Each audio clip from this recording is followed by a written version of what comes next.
ನೆಟ್ಫ್ಲಿಕ್ಸ್ನ one piece season 2 ಬಂದೇ ಬಿಟ್ಟಿದೆ. So fans ಏನ್ ಹೇಳ್ತಿದ್ದಾರೆ, ಕ್ರಿಟಿಕ್ಸ್ ಏನ್ ಹೇಳ್ತಿದ್ದಾರೆ, ಬನ್ನಿ ಈ ಹೊಸ ಸೀಸನ್ ಹೇಗಿದೆ, ಇದರ ಪ್ಲಸ್ ಏನು ಮೈನಸ್ ಏನು ಅಂತ ಒಂದು ಡೀಪ್ ಡೈವ್ ಮಾಡೋಣ. ಹಾಗಾದ್ರೆ ಸೀಸನ್ 2 ನಮ್ಮನ್ನ ಎಲ್ಲಿಗೆ ಕರ್ಕೊಂಡೋಗುತ್ತೆ? ಸ್ಟ್ರಾ ಹ್ಯಾಟ್ಸ್ ತಂಡದ ಜರ್ನಿ ಇದೆಯಲ್ಲ, ಅದು ಈಗ ಇನ್ನೂ ಡೇಂಜರಸ್ ಆಗಿದೆ. ಸ್ಟ್ರಾ ಹ್ಯಾಟ್ಸ್ ಟೀಮ್ ಈಗ ಗ್ರ್ಯಾಂಡ್ ಲೈನ್ನ ಡೇಂಜರಸ್ ನೀರಲ್ಲಿ ಇನ್ನೂ ಆಳಕ್ಕೆ ಹೋಗ್ತಾರೆ. ಅಂದ್ರೆ ಲಾಕ್ಡೌನ್ನ ಟೆನ್ಷನ್ನಿಂದ ಹಿಡಿದು ಆರ್ಲಾಂಗ್ ಪಾರ್ಕ್ನ ಎಮೋಷನಲ್ ಬಿರುಗಾಳಿ ಇದೆಯಲ್ಲ, ಅಲ್ಲಿವರೆಗೂ ಇಡೀ ಜರ್ನಿ ಸರ್ಪ್ರೈಸ್ಗಳಿಂದ ಚಾಲೆಂಜಸ್ಗಳಿಂದ ತುಂಬಿ ಹೋಗಿದೆ. ನೋಡಿ, ಈ ಸೀಸನಲ್ಲಿ ಒಟ್ಟು 8 ಎಪಿಸೋಡ್ಗಳಿವೆ. ಅಂದ್ರೆ ಸುಮಾರು 8 ಗಂಟೆಗಳ ಸಾಹಸ. ಕಥೆ ಲಾಕ್ಡೌನ್ನಿಂದ ಶುರುವಾಗಿ ಆರ್ಲಾಂಗ್ ಪಾರ್ಕ್ ತನಕ ಹೋಗುತ್ತೆ. ಆದ್ರೆ ಇದೆಲ್ಲದರ ಮಧ್ಯೆ ಇಡೀ ಸೀಸನ್ನ ಹೃದಯವೇನು ಗೊತ್ತಾ? ಅದು ನಕಾಮ. ಇದು ಸುಮ್ಮನೆ ಫ್ರೆಂಡ್ಶಿಪ್ ಅಲ್ಲ, ಅದಕ್ಕಿಂತ ದೊಡ್ಡದು, ಯಾವತ್ತೂ ಮುರಿಯೋಕ್ಕಾಗದ ಒಂದು ಬಾಂಡ್.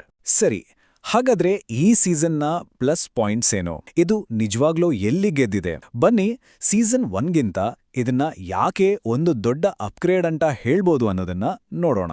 ಈ ಸೀಸನ್ನ ನಿಜವಾದ ಹೀರೋಗಳು ಅಂದ್ರೆ ಅದರ ನಟರು. ಮೊದಲು ಇನಾಕಿ ಗೊಡೋಯ್ ಅಂದ್ರೆ ನಮ್ಮ ಲೂಫಿ. ಆ ಪಾತ್ರಕ್ಕೆ ಕಾಮಿಡಿ ಮತ್ತೆ ಇಮೋಷನ್ ಎರಡನ್ನೂ ಸಕ್ಕದಾಗಿ ಬೆರೆಸಿದ್ದಾರೆ.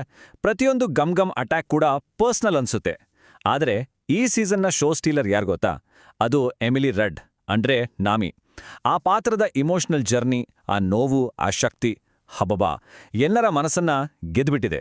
ಎಮಿಲಿ ರಡ್ ಅವರ ನಟನೆ ಇದೆಯಲ್ಲ, ಆ ಪಾತ್ರದ ಪ್ರತಿಯೊಂದು ನೋವಿಗಳು ಜೀವ ತುಂಬಿದೆ ಅಂದ್ರೆ ತಪ್ಪಾಗಲ್ಲ. ಖಂಡಿತ. ಬರೀ ಇವರಿಬ್ಬರೇ ಅಲ್ಲ, ಇಡೀ ಸ್ಟ್ರಾ ಹೆಡ್ಸ್ ತಂಡದ ಕೆಮಿಸ್ಟ್ರಿನೇ ಅದ್ಭುತವಾಗಿದೆ.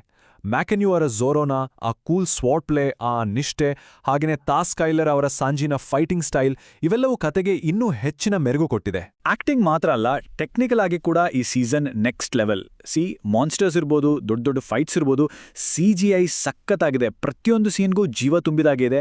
ಅದರ ಜೊತೆಗೆ ಬ್ಯಾಕ್ಗ್ರೌಂಡ್ ಸ್ಕೋರ್ ಮತ್ತೆ ಸೌಂಡ್ ಡಿಸೈನ್, ಅಬ್ಬಾ, ಪ್ರತಿಯೊಂದು ಪಂಚ್ ಕೂಡ ಎಷ್ಟು ಪವರ್ಫುಲ್ ಆಗಿದೆ ಅಂತ ಫೀಲ್ ಆಗುತ್ತೆ. ಇಷ್ಟೆಲ್ಲ ಪಾಸಿಟಿವ್ಸ್ ಇದೆ. ಆದ್ರೆ ಯಾವ ಶೋನೂ ಪರ್ಫೆಕ್ಟ್ ಅಲ್ಲ ಅಲ್ವಾ? ಹಾಗೇನೆ ಈ ಸೀಸನಲ್ಲೂ ಕೆಲವು ಮೈನಸ್ ಪಾಯಿಂಟ್ಸ್ ಇವೆ. ಬನ್ನಿ ಅದರ ಬಗ್ಗೆನೂ ಪ್ರಾಮಾಣಿಕವಾಗಿ ಮಾತಾಡೋಣ.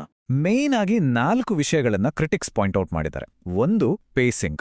ಸೀಸನ್ ಮಧ್ಯದಲ್ಲಿ ಅಂದ್ರೆ ಸುಮಾರು 4-5ನೇ ಎಪಿಸೋಡ್ನಲ್ಲಿ ಕತೆ ಸ್ವಲ್ಪ ಸ್ಲೋ ಆಗುತ್ತೆ. 2, ಕ್ಲೈಮ್ಯಾಕ್ಸ್.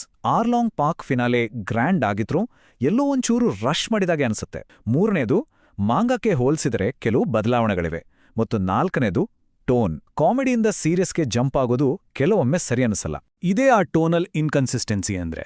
ಒಂದ್ ಕಡೆ ಫುಲ್ ಕಾಮಿಡಿ, ಕ್ರೂ ಮಧ್ಯೆ ತಮಾಷೆ ನಡೀತಾ ಇರುತ್ತೆ. ಇನ್ನೊಂದ್ ಕಡೆ life and death situation, high voltage emotional drama. ಈ ಸ್ವಿಚ್ ಇದೆಯಲ್ಲ, ಇದು ಕೆಲವೊಮ್ಮೆ ವರ್ಕ್ ಆಗತ್ತೆ, ಕೆಲವೊಮ್ಮೆ ಸ್ವಲ್ಪ ಜಾರಾಗಿ ಅನ್ಸ್ಬಹುದು. ಹಾಗಾದ್ರೆ ಈ ಪ್ಲಸ್ ಮೈನಸ್ ಎಲ್ಲವನ್ನೂ ನೋಡಿದ್ಮೇಲೆ ಫೈನಲ್ ವರ್ಡಿಕ್ಟ್ ಏನು? ಸೀಸನ್ 2 ನಿಜವಾಗ್ಲೂ ಒಂದು ಅಪ್ಗ್ರೇಡ್ ಹೌದಾ?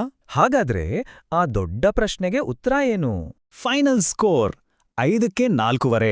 ಅಂದ್ರೆ ಆ ಚಿಕ್ಕ ಪುಟ್ಟ ತಪ್ಪುಗಳನ್ನ ಬಿಟ್ರೆ ಈ ಸೀಸನ್ ಒಂದು ದೊಡ್ಡ ಮಟ್ಟದ ಸಕ್ಸೆಸ್, ಪ್ರೇಕ್ಷಕರ ಮನಸ್ಸನ್ನ ಗೆದ್ದಿದೆ ಅಂತ ಇದರಿಂದ ಸ್ಪಷ್ಟವಾಗಿ ಗೊತ್ತಾಗುತ್ತೆ. ಇದು ನಾವು ಬಯಸಿದ upgrade. Deeper emotions, better action, ಇದು ನಿಜವಾಗ್ಲೂ ಹುಚ್ಚಿಡಿಸುತ್ತೆ. ಕೊನೆಗೆ ಈ ಸೀಸನ್ನ ಆತ್ಮ, ಅದರ ಎಮೋಷನ್ಸ್ ಇದೆಯಲ್ಲ, ಅದೇ ಇದರ ಅತಿದೊಡ್ಡ ಶಕ್ತಿ. ಅದೇ ಇದನ್ನ ಗೆಲ್ಲಿಸಿರೋದು.